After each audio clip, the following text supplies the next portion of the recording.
welcome to Race for the White House, a show where we get you the latest from the US election. On today's show, we'll tell you why the Political Committee of Arab Americans won't be endorsing Trump or Harris in the impending polls. Also on the show, we'll tell you why Donald Trump is demanding Kamala Harris to take a cognitive test. All of this and much more, so let's get started. The Arab American Political Action Committee, based in Michigan, has just made a surprising decision that could shake up the 2024 presidential election. Now, this will mark the first time Arab American Committee has chosen not to endorse a candidate since the group's inception in the year 1998. So, what's behind this unexpected move, and what could this mean for the presidential race? Since its founding, the Arab American Committee has been known for its endorsements of presidential candidates. Rallying support around issues like civil rights and immigration reform, it has usually endorsed Democrats over the years. But this time, the committee is taking a stand, choosing silence over compromise. Now, the group says that both Democrats and Republicans are blindly supporting Israel's war in Gaza and Lebanon. Arab and Muslim Americans overwhelmingly backed Joe Biden back in 2020. Meanwhile, Trump has historically had low approval from the community. Now, this is due to his past statements and his policy of travel ban targeting Muslim-majority nations when he was back in office. So, the group has been vocal opponent of US support for Israel, which has eroded their backing of Democrats. Now, speaking of Trump and Harris, the group says that neither candidate represents our hopes and dreams as Arab Americans.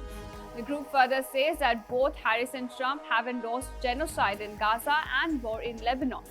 Other issues for the group include Islamophobia in the country and domestic racial inequality. So for Michigan, a key battleground state where the Arab American vote could be pivotal, this decision sends a loud and clear message. Now the real question is, how will this impact the election? While the decision may not drastically sway the entire electorate, it could influence Arab American voters who are still undecided. So without a formal endorsement, we might see voters splintering across party lines or even withholding their votes. So with a strong and engaged Arab American voter base, the committee's decision not to endorse anyone could potentially influence thousands of voters. Now, the absence of an endorsement speaks volumes about the growing frustration within the minority community. So as the race for the White House tightens, all eyes are now on how candidates will respond to this decision and whether their platforms will evolve to address these critical issues.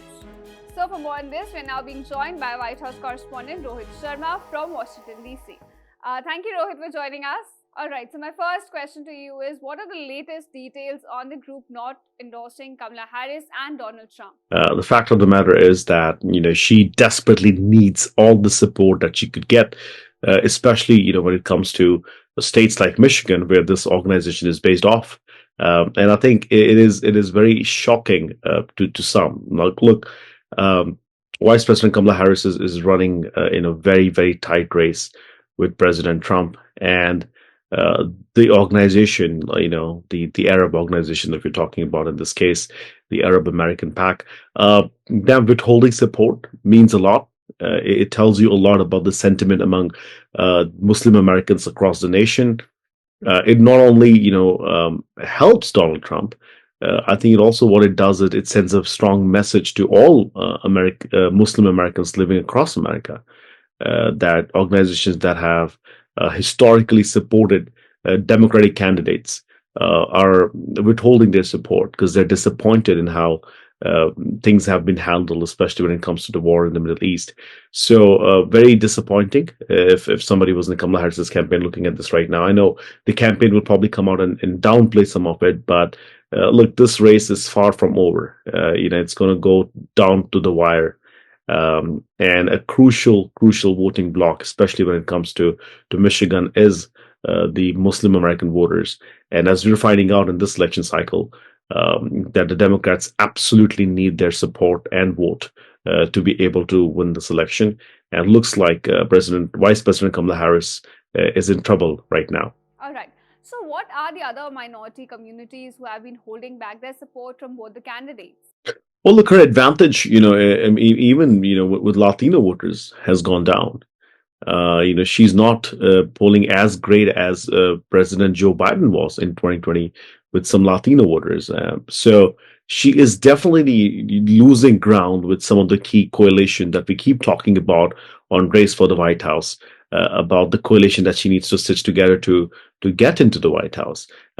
So polls after polls have been finding that her support has been, has decreased as compared to previous presidential candidates from the Democratic Party.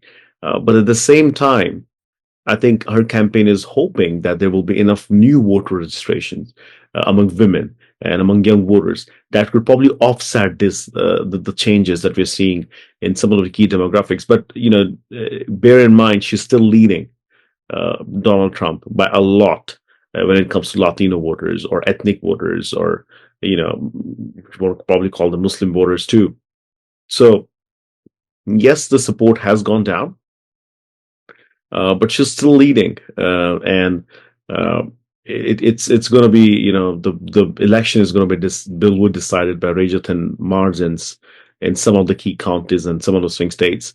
So it matters a lot, but she's still leading with some of these ethnic groups, and I think that's sort of a saving grace for Vice President Kamala Harris. My last question to you is, what do you think Harris can do to win their support in this campaign?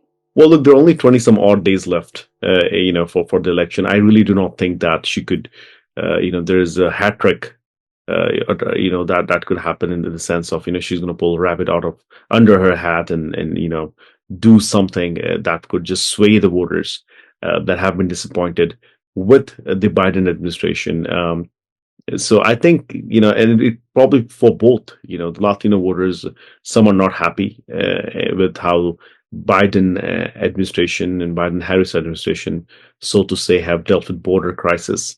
And Muslim Americans obviously not happy with how they've dealt with situation in Gaza. So really not too much that they can do. They can just, do what they're doing right now, is campaign and canvas, and with how Biden administration and Biden Harris administration, so to say, have dealt with border crisis. And Muslim Americans obviously not happy with how they've dealt with situation in Gaza. So really not too much that they can do. They can just, do what they're doing right now, is campaign and canvas and do the outreach and talk about Project 2025 and tell them how bad a Trump presidency could look, if he gets elected. So I think that's all they can do for now. Unless there's a magical ceasefire that gets announced, like, in a week's or 10 days time, which really we don't see happening. I mean, President Joe Biden, in fact, last week said that, Netanyahu is not interested in getting the deal done. So not a lot that she can do, except, drawing contrast between her platform and the Republican platform and things that she can do as the president versus what things President Trump would do if he gets reelected. So I think they probably should concentrate on that, and do reach out. I mean, nothing is certain at this point in time. She can reach out to some of these leaders and convince them, or have some of the leaders from the organization come and endorse her, even if the organization is not doing that. I mean, there could be people who could endorse her in public, in a private capacity, and that also sends this right kind of message. So yeah, she'll have to just swallow this pill and just keep moving, and hope that her message resonates with large independent voters in the swing states. All right, Rohit, thank you so much for speaking to us. We'll be coming back to you for more updates on US elections. Moving on now, Donald Trump is back with another one of his signature challenges, and this time after facing some heat about his own medical records, he's calling on Vice President Kamala Harris to take a cognitive test. Now it seems Trump is tired of being in the medical hot seat and has decided to toss the ball over to Kamala Harris. Now, Trump's latest demand comes just days after Harris released a medical report from her White House physician. The report stated that she is in excellent health and has the physical and mental resilience needed for the role of president. It also noted that her last physical exam conducted in April was unremarkable and that she leads a healthy and active lifestyle. Meanwhile, Trump has been under some pressure recently to do the same. Now, questions have been raised about his health and fitness for a second term in office. Over 230 doctors, nurses, and healthcare professionals signed a letter urging Donald Trump to be transparent about his health, especially due to his age. But Trump's argument is very clear. If people are questioning his health, then Kamala Harris should also prove her mental sharpness. Now, Trump's tactic here seems to be more about redirecting attention away from his own vulnerabilities rather than any serious expectation of Harris undergoing cognitive testing. If you remember, Trump famously took a cognitive test back in the year 2020, and he is apparently so proud of his performance that he's decided everyone should take one. Yes, we're talking about the same test where Trump confidently rattled off those legendary words person, woman, man, camera, TV, among others. I said to the doctor, it was Dr. Ronnie Jackson, I said, is there some kind of a test, an acuity test? And he said there actually is, and he named it, whatever it might be. And it was 30 or 35 questions. The first questions are very easy. The last questions are much more difficult. Like a memory question, it's like you'll go person, woman, man, camera, TV. So they say, could you repeat that? So I said, yeah. So it's person, woman, man, camera, TV. Okay, that's very good.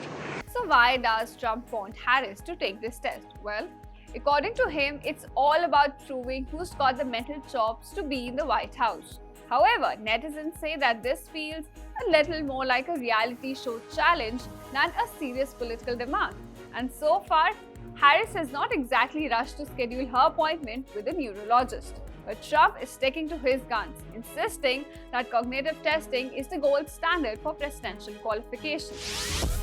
So will Kamala Harris rise to the challenge and take the cognitive test, or will Trump's demand go unanswered? Well, as we inch closer to election day, this latest twist adds yet another layer to an already wild race. If you thought presidential election in the US is only about rallies, interviews, and fiery debates, think again. This weekend in Pennsylvania, it was all about God, guns, and motorcycles. The Rod of Iron Freedom Festival took over town, an annual celebration of the Second Amendment where firearms take center stage. From gun auctions to a fully equipped shooting range, it was like Disneyland for Second Amendment lovers and, of course, Trump supporters. So with the 2024 election just around the corner, many attendees are viewing this as a make-or-break moment for their right to bear arms. For more on this, listen in to our report. This weekend, Pennsylvania was home to an explosive celebration of the Second Amendment at the Rod and Iron Freedom Festival, described by one festival goer as 3 days of God, guns, and motorcycles. This event drew in gun enthusiasts and patriots from all over the country. The festival had it all: gun auction, a shooting range, and a lineup of right-wing guest speakers. Attendees were treated to a weekend packed with high-octane energy and passionate discussions about their rights as Americans. And of course, it wouldn't be a true festival without a few motorcycles roaring through the grounds. If I could condense the Rod of Iron Festival into just a couple words, I would say it's 3 days of God, guns, and motorcycles. It's much more than that. And when I came here for the first time 4 years ago, and I understood who the organizers were, the children of Reverend Sung Myung Moon, and the characterization of Moonies, I really began to learn about the power of the media, of their ability to influence opinion, because they made it sound like a cult. It's not a cult. These are very nice, real, reasonable people who love their country. And it's not just white people. It's people from all over the world. I mean, they have buses that have come here from Asia. From rare firearms on the auction block to live demonstrations at the shooting range, there was something for everyone. Enthusiasts were not only able to admire some incredible pieces of history, but also put their skills to the test on the firing range. The discussions weren't just about guns, they were also about politics. with the 2024 election just round the corner, many attendees see this event as a crucial moment to stand up for their rights. I think that if any Democrat at this point gets into office, they're going to fight to get gun restrictions and eventually, who knows, take your guns away. And I'm not saying that lightly. I'm saying that that is the plan of these Democrats. They keep putting the blame on the gun and not the person that's behind it. You see all kinds of people shooting guns here today. Are they all murderers? Are they all going to commit crimes? No, you don't know that. The right-wing guest speakers brought a sense of urgency to the stage, rallying the crowd around the idea that this election is a battle for every freedom they stand there. The Rod of Iron Freedom Festival is more than just a celebration. It's a testament to the passionate beliefs held by its attendees. I'm afraid of what's going to happen in either way. Honestly, if Kamala wins, I think the right is going to start acting like the left. And I think if Trump wins, the left is going to start doing what they do, burning their own cities down and things of that nature. As we inch closer to November, it's clear that the fight for Second Amendment rights is as alive as ever. So whether you're a gun enthusiast, a motorcycle lover, or just curious about the vibrant tapestry of American beliefs, this festival certainly left its mark. Bureau Report, India Today Global. And now it's time to talk in numbers. With less than a month remaining for the US presidential polls, the race for the White House is becoming quite intense. And now, Vice President Kamala Harris is maintaining a narrow lead nationally and a neck-to-neck battle in the swing states. So let's take a look at how presidential contenders are faring in polls today. According to the New York Times poll, Harris is leading in the national polls with an approval rating of about 50%, while Trump is trailing at 47%. In the swing states of Michigan, Wisconsin, and Pennsylvania, Harris is still maintaining a lead at about 49%, while Trump is at 48%. In the state of Nevada, both Harris and Trump are logged in at an approval rating of about 48%. While in the state of Arizona, Trump has taken a lead with an approval rating of about 49%, while Harris is now at 47%. And in the states of Georgia, North Carolina, Trump is still leading with an approval rating of about 49%, while Harris is at 48%. So with just a few days remaining for the election, it looks like the polls are swinging from left to right every day. Now it's time to get you some quick updates from the political landscape in the US that you might have missed. First up, Kamala Harris has agreed to do her first formal sit-down interview with Fox News. Now, according to the right-wing news network, the interview will take place in Pennsylvania on Wednesday with its chief political anchor, Bret Baier. And Harris has until now maintained her distance from Fox News, which has leaned heavily towards explicitly supporting Donald Trump. And this interview came as a surprise to the conservative-leaning network as well. Fox News hasn't had a formal sit-down with a Democratic presidential nominee since Hillary Clinton in 2016.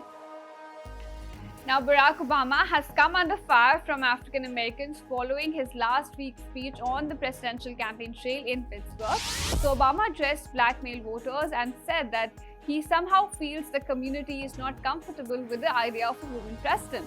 And now his remarks fumed black Americans, and which have been slamming him for berating them. His desperate claim was trashed by African Americans on social media as well, and many accused the ex-president of assuming that they were somehow stupid or inferior because they did not support Kamala Harris. And last, during a campaign rally in Arizona, Donald Trump took a brief pause from his speech to laud a female supporter with compliments. While Trump was discussing his large rally crowd sizes, a woman from the audience shouted, "Because we love you." And this remark caught Trump's attention, and he responded by scanning the crowd to find the source of the praise. So that's all we have for you in this edition of Race for the White House. Stay tuned to India Today Global for more updates on US elections.